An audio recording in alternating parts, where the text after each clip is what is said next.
नमस्कार दोस्तों, this is Anand Rupam and welcome to unknown patriots. दोस्तों, इस चैनल को लाइक शेयर एंड सब्सक्राइब ज़रूर कर लीजिएगा।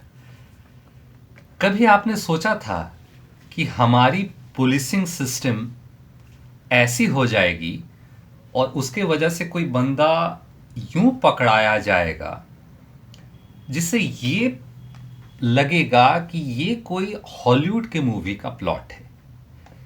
दो हॉलीवुड की मूवीज़ जो मेरी कभी बहुत फेवरेट हुआ करती थी, एक माइनॉरिटी रिपोर्ट और एक साइलेंस ऑफ द लैम्स। इन दोनों मूवी में क्या दिखाया गया था कि पुलिस जो है, पहली मूवी में माइनॉरिटी रिपोर्ट में ये दिखाया गया था कि पुलिस को पहले ही पता चल जाती है कि कहाँ अपराध होने वाला है और वो वहाँ पहुँच जाता है। साइलेंस ऑफ द लैम्स में ये दिखाया गया था कि एक शातिर अपराधी को कैसे साइंटिफिक मेथड्स और बहुत सारे टेक्नोलॉजी का यूज़ करते हुए उसको नैरो डाउन किया जाता है और उस तक पहुंचता है। ये मूवीज़ 2 दशक पुरानी हैं। तब हम लोग सोचा करते थे कि क्या ऐसी कोई सिस्टम हमारे देश में आ भी सकती है या नहीं। एक केस अजीब हुआ है कि पुणे का जर्मन बेकरी का एक ब्लास्ट हुआ था और उससे जुड़ा एक अपराधी था, असलम शेख। तो ये लगभग 1 जनवरी की बात है कि असलम शेख को कुछ अननोन लोग मार देते हैं जो कि पुणे ब्लास्ट में इन्वॉल्व था। अब सबसे मज़ेदार बात यह है कि ये बंदा बेल पे छूटा था, अभी तक ये जेल में था। बेल में छूटने के बाद ये बंदा अपने घर में था या किसी कब्र में गया था और वहाँ पे 2 लोग आके उसको ठोक देते हैं। सबसे मज़ेदार बात ये नहीं है, ये बंदा जो है असलम शेख, ये इंडियन मुजाहिदीन का बंदा था। इससे भी चौंकाने वाली बात ये है कि ये तो चलिए हो सकता है असलम शेख को आपसी रंजिश में भी किसी ने ठोक दिया होगा, लेकिन सबसे मज़ेदार बात ये है कि इसका एक साथी हुआ करता था। इसका रिपोर्ट असलम शेख के बारे में तो मीडिया में चर्चा भी है, लेकिन इसका एक साथी है, गुड्डू रहमान। गुड्डू रहमान जो है उसे घोस्ट कहा जाता है। गुड्डू रहमान पिछले 15 सालों से, मान के चलिए, या 10 सालों से हमारी जो पुलिस सिस्टम है या जो हमारा जो तंत्र है, इससे आंख मिचौली वो खेल रहा था। वो कभी वो पाकिस्तान भाग जाता था, कभी वो दुबई भाग जाता था, और ये इसका असलम शेख का एक खास बंदा था। और जर्मन बेकरी का जो ये आपका ब्लास्ट हुआ था पुणे, और इसके अलावा भी कई और मामलों में गुड्डू रहमान जो है वो वांटेड था। ये बंदा अपना हुलिया भी बदल लिया था, अलग अलग पासपोर्टों से कई देशों में घूमा फिरा करता था। अब ये बंदा अचानक दिल्ली के जंतर मंतर इलाके से वो पकड़ा जाता है।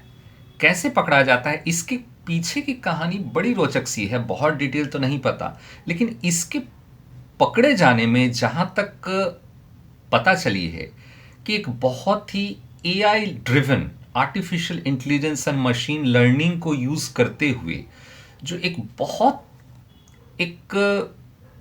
हाईटेक मेथड, जिसको प्रिडिक्टिव पुलिसिंग आज के डेट में बोलते हैं, वो प्रयोग किया गया है। वॉइस के सैम्पलिंग्स को एआई ने एनालाइज किया, उसके बाद कुछ अलग अलग तस्वीरें जिसका आपस में प्रथम दृष्टया अगर आप देखेंगे तो उन तस्वीरों में आपको कुछ भी असामान्य नहीं लगेगा। तो कोई पाकिस्तान का फ़ोटो है, कोई दुबई का फ़ोटो है, कुछ कुवैत के फ़ोटो हैं, कुछ इंडिया के भी फ़ोटोग्राफ हैं। उसमें कुछ अलग अलग पात्र हैं। उस फोटोग्राफ में एक पात्र दूसरे से कैसे जुड़ता है और एक पात्र का दूसरे से कैसे जुड़ाव हो सकता है, ये आर्टिफिशियल इंटेलिजेंस निकालता है। और उसमें से कई फोटोग्राफ में एक पर्टिकुलर चेहरा जो है वो बार बार फ्लैश हो रहा था, और उसे आर्टिफिशियल इंटेलिजेंस बार बार एक हाई प्रोबेबिलिटी दिखा रही थी कि ये गुड्डू रहमान हो सकता है। और वो गुड्डू रहमान कई अलग अलग पात्रों के साथ उन फोटोग्राफ्स में दिख भी रहा है।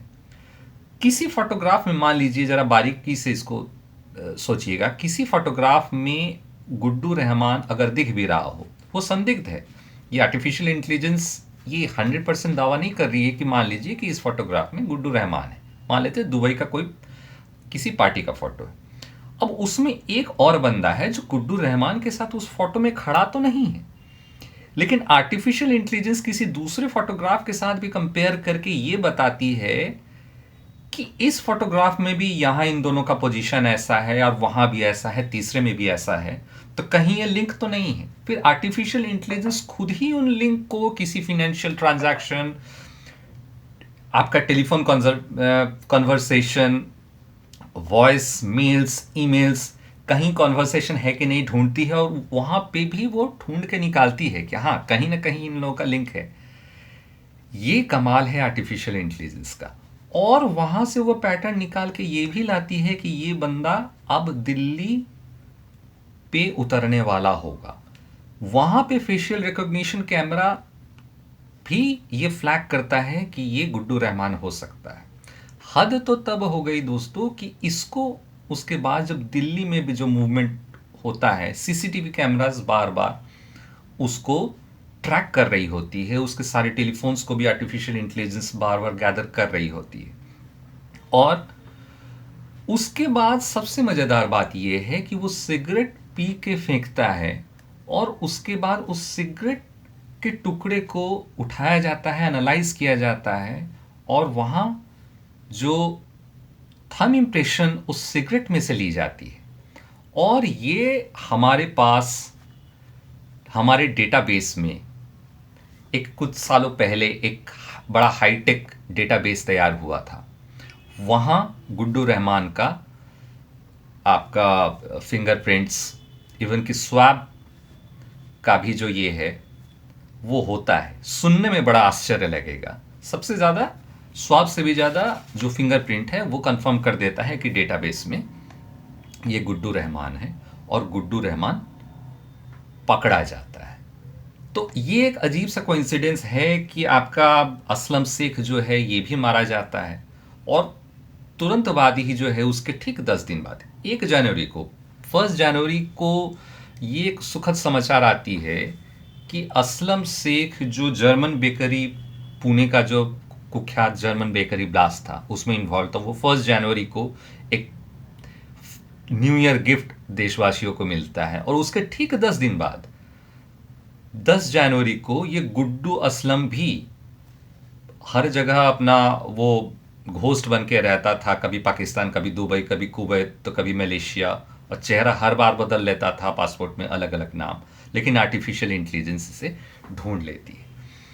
तो हमारा चर्चा का विषय ये है कि आर्टिफिशियल इंटेलिजेंस बेस्ड जो प्रेडिक्टिव पुलिसिंग, ये प्रेडिक्टिव पुलिसिंग जो है ऑलरेडी यूएस ने स्टार्ट कर दिया है।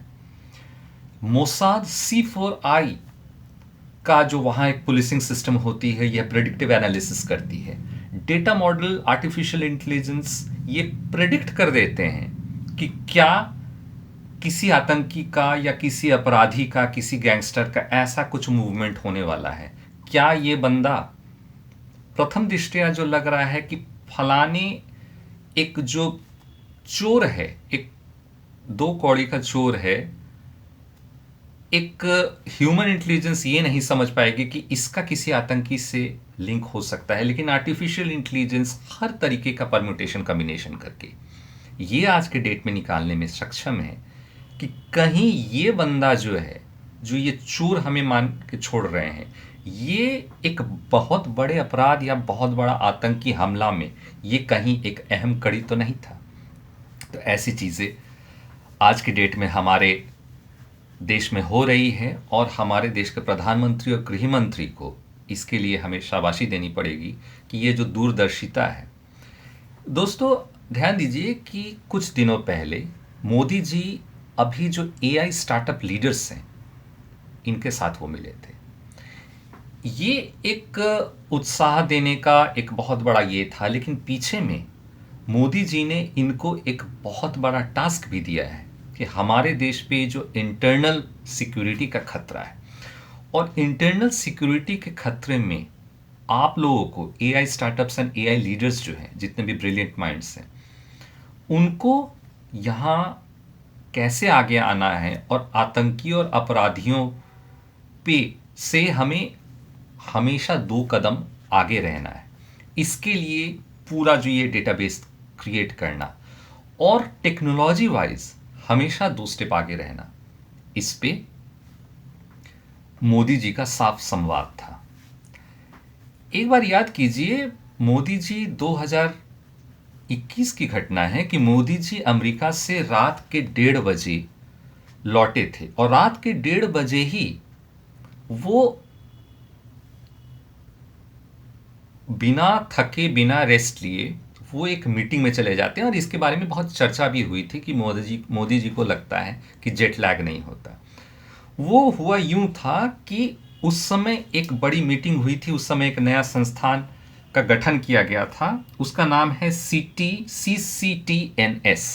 और ये CCTNS जो है, ये आज के डेट में जो ये त्रिनेत्र एआई जो बन रहा है, जिससे पूरा एआई मॉडलिंग करके हम लोग प्रेडिक्टिव पुलिसिंग करेंगे किसी भी अपराध या किसी भी आतंकी को, वैसे वैसे जगहों से ढूंढ के निकालेंगे जिसका ह्यूमन इंटेलिजेंस उन परतों को नहीं पकड़ पाती है। तो इसका जो पहला कड़ी था वो था CTTNS, crime and criminal tracking network and system. ये वही सिस्टम है, ये वही डेटाबेस है दोस्तों, जहां पे हर अपराधी का डिटेल, चाहे वो DNA analysis, swab analysis, fingerprint, उसका रेटिना, उसका फेशियल रिकॉग्निशन। आज अगर दिल्ली एयरपोर्ट पे कोई बंदा पकड़ा जाता है और facial recognition camera flag of करती है कि ये बंदा हो ना हो, ये गुड्डू असलम ही है, इसके पीछे ये जो पूरा जो डेटाबेस तैयार किया गया है CCTNS का, इसका एक बहुत बड़ा हाथ है। इसके बाद अब अमित शाह ने अनाउंस किया है एक नई ऑर्गेनाइजेशन जो खड़ी की गई है, जो ऑपरेशनल हो गया है, that is NIDMS, national ID data management system. इसमें क्या होगा दोस्तों कि कोई भी जो आईडी इम्प्रोवाइज्ड जो ब्लास्ट्स होते हैं, जो आईडी ब्लास्ट होता है, इसका सारा डेटाबेस बहुत ही साइंटिफिक तरीके से ये NIDMA के पास होगा। ये भी पूरा डिजिटल AI डिजिटल बेस्ड इसकी सारी मॉडलिंग होगी कि मान लेते हैं कि एक आईडी ब्लास्ट हुआ है, तो अब इसका केमिकल सिग्नेचर क्या है, इसमें सर्किट्स क्या लगे हैं, कैसे लगे हैं, कौन कौन से अलग अलग बारीकियां हैं। क्योंकि इसमें सोचने वाली बात दोस्तों ये है कि मान लेते हैं आईडी ब्लास्ट हुआ है, तो लश्कर अगर ब्लास्ट करता है तो उनका मोडस ऑपरेंडी अलग होगा, वो जो बैटरी, सर्किट्स और केमिकल यूज़ करेंगे वो अलग होंगे। आपका जैश अगर यूज़ करेगा तो वो अलग होगा, इंडियन मुजाहिदीन यूज़ करेगा तो वो अलग होगा। तो ये जो सारे बारीक पैटर्न्स हैं, और इसको AI एंड मशीन लर्निंग से बार बार हम उसे जब एनालाइज करेंगे, और ये जो मशीन लर्निंग क्या होता है दोस्तों कि ये जितना डेटा फीडबैक इनको मिलता है, इनकी प्रेडिक्टिव पावर जो है ये इम्प्रूवमेंट होती रहती। तो आज अगर कोई भी ब्लास्ट होता है और आपका जो NIDMS है वो इंस्टेंटली अपने डेटाबेस एंड AI मॉडलिंग करके वो तुरंत एक रिजल्ट पे पहुंच जाएगा कि ये घटना इन लोगों द्वारा किया गया होगा, इनका केमिकल सिग्नेचर, इनका बोर्ड सर्किटरी सिग्नेचर, इनका जो मोडस ऑपरेंडी है, कौन रेकी किया होगा, सारे सिग्नेचर एक पॉइंट पे एक दिन या हो सकता है कुछ घंटों के अंदर ही मिल जाएगा। तो इसको बोलते हैं रोबस्ट पुलिसिंग। और अलग अलग एजेंसियां, इसमें 2 और एजेंसियां हैं दोस्तों। ये है MOB, एक ऐसा कोवर्ट ऑपरेशन जिसका नाम है मोडस ऑपरेंडी ब्यूरो, और दूसरा है JCB, जॉइंट साइफर ब्यूरो। ये जॉइंट साइफर ब्यूरो समझ लीजिए कि कोई कोडेड लैंग्वेज में बात कर रहा है। अब ये कोडेड लैंग्वेज हमेशा जो है इन्हें इंटरसेप्ट किया जाता है, और ये इंटरसेप्ट करने के बाद ये एनालाइज किया जाता है कि ये कोडेड लैंग्वेज का कोई मतलब तो नहीं है। इसके बाद जैसे देखिए, एक उदाहरण के तौर पे कि कुछ बातचीत हो रही है, फर्ज करते हैं कि ये डॉक्टर उमर है जो दिल्ली ब्लास्ट वाला, वो जो मैडम डॉक्टर शाहिदा थी उनसे वो बात कर रहा है वो बंदा, और हैं तो डॉक्टर लेकिन बार बार दावत, खाला, बिरयानी, कुछ ऐसे ऐसे शब्दों का टर्म आ रहा है और हर बार एक पर्टिकुलर पैटर्न में आ रहा है। तो ये तो थोड़ी बारीकियां ज़्यादा हो जाएगी, लेकिन एआई इसे फ्लैग ऑफ कर सकता है कि बार बार कुछ ऐसे टर्म्स आ रहे हैं। दूसरा, एआई का डेटाबेस और क्या कर सकता है, जैसे डॉक्टर उमर है, तो भाई साहब ये डॉक्टर उमर जो है बार बार एक ही मस्जिद में जाता है जहाँ का मौलाना जो है वो तकरीर देता है बहुत ही भड़काऊ। ये एक एआई सिस्टम पकड़ के उसे फ्लैग ऑफ कर सकता है। दूसरा, ये जो डॉक्टर उमर है किसी खाद वाले के पास जाता है और बहुत सारा यूरिया, अमोनियम नाइट्रेट या कुछ ये जो है उठाता है, वहाँ भी वो फ्लैग ऑफ होगा कि एक डॉक्टर का एक खाद की दुकान में क्योंकि वो खेती तो करता नहीं है तो इतना ज़्यादा अमोनिया क्यों वो उठा रहा है, यहाँ भी वो फ्लैग ऑफ होगा। दूसरा, ऐसे कुछ डॉक्टर है, 4 डॉक्टर मिलके कुछ बहुत सारे ज़रूरत से ज़्यादा सिम इकट्ठा कर रहे हैं। इनके पास एक अपना सिम होता है, कुछ वो लोग बर्नर फ़ोन यूज़ करते हैं, घोस्ट सिम से ये लोग फ़ोन करते हैं। तो यहाँ फिर क्या होगा कि वॉइस कैप्चर होगा, वॉइस रिकॉग्निशन होगा। इसके बाद कोई डॉक्टर है, एक नॉर्मल फ़ोन से ये लोग घर पे बात करेंगे, दूसरे फ़ोन से ये लोग कोडेड लैंग्वेज में बात करेंगे, वो दावत की बात करेंगे, शादी की बात करेंगे, शादी मुबारक बोलेंगे, बिरयानी की बात बोलेंगे। ऐसे अलग अलग ये लोग जो हैं कोड यूज़ करते रहते हैं। अब्बा जान के साथ ये हो गया, खाला जान को मिठाइयाँ भिजवा दी। तो ऐसे टर्म अगर बार बार यूज़ हो रहे हैं तो ह्यूमन माइंड उसे तुरंत पकड़े चाहे नहीं पकड़े, आर्टिफिशियल इंटेलिजेंस इन्हें ज़रूर पकड़ेगा। तो हमें आपको दोस्तों हमारे एजेंसीज़ पे फिर से गर्व होना चाहिए, और आज के समय में ये जो आर्टिफिशियल इंटेलिजेंस के जो स्टार्टअप्स हैं, ये जो लीडर्स हैं, ये लोग भी उतने ही बड़े योद्धा हैं, क्योंकि आज का हमारा युद्ध जो है वो नैरेटिव का युद्ध है। आज का हमारा जो युद्ध है वो टेक्नोलॉजी एंड एआई बेस्ड युद्ध है। एआई में, मशीन लर्निंग में, टेक्नोलॉजी में हम 2 कदम आगे रहेंगे तो हर चाल के पहले हम इन्हें पकड़ेंगे और उन्हें समझ में भी नहीं आएगा कि इतनी एहतियात बरतने के बाद भी यमराज हमारे दौर पे कैसे आ गया। तो इसी नोट पे दोस्तों मैं आनंद रूपम आपसे आज्ञा चाहता हूँ। अगली बार इन्हीं चीज़ों पे हम दोबारा खुल के फिर डिस्कस करेंगे। तब तक के लिए जय हिंद।